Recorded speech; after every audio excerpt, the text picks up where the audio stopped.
Ever since he was young, Emmanuel Lopez wanted to compete in the Ironman race, but in 2011, his world would change forever. Yeah, that's because he got hit by a drunk driver. But now, after years of rehab and training, he's doing what some would call impossible, and he's helping others along the way too. He's this week's mate in the 956.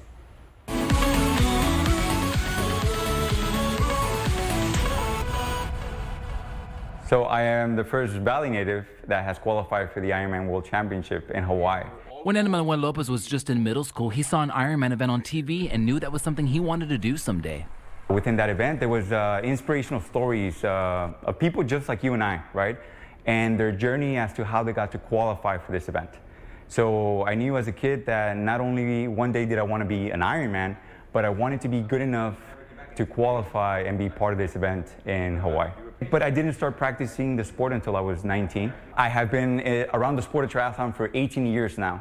And I've done it all, you name it, from a 5K run to multi-Ironman events. But in 2011, Lopez's training came to a screeching halt. I was out on my usual bike ride, and unfortunately that day I was hit by a drunk driver that was going over 50 miles an hour. That accident shattered my bike and it sent me flying in the air. The next thing I knew, I woke up in the hospital bed with permanent nerve damage on my right lumbar and my right glute. So we talk about recovery. I never fully recovered because some muscles never really came back. But it took me 4 years to come back to the sport. And come back he did. Besides doing his own training, Lopez also trains others. But along the way, along the years, I also became a USA Triathlon certified coach.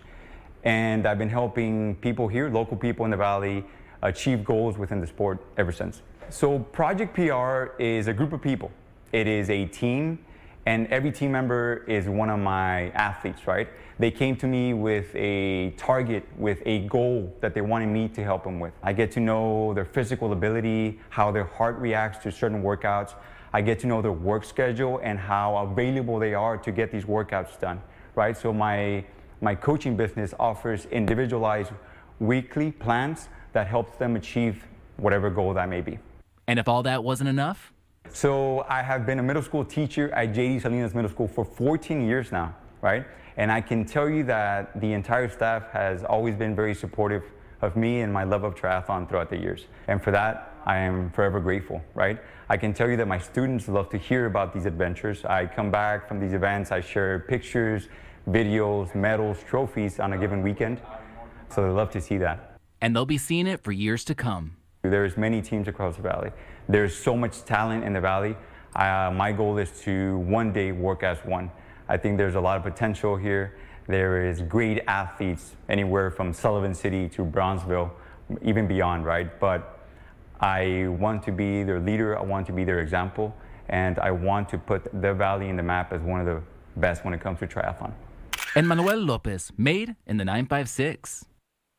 You know, so he's going to compete next month. And after just talking to him, training for something like that, it's already difficult as it is, but to overcome what he's overcome, it's just that much more inspiring. Let me tell you also, there's really no excuse. We follow each other on Instagram now, and every time I'm feeling lazy, I look at his stories. I'm like, okay, this guy's already ran like 3 marathons this morning. I can go ahead and get up and do my workout today. Yeah, so. and it's watching stories like this that really just inspire you to also get up and get going and do something active, because it's so easy to just kind of lay there. Yeah, there you go. And he's helping others along the way too. Exactly. So, good all around.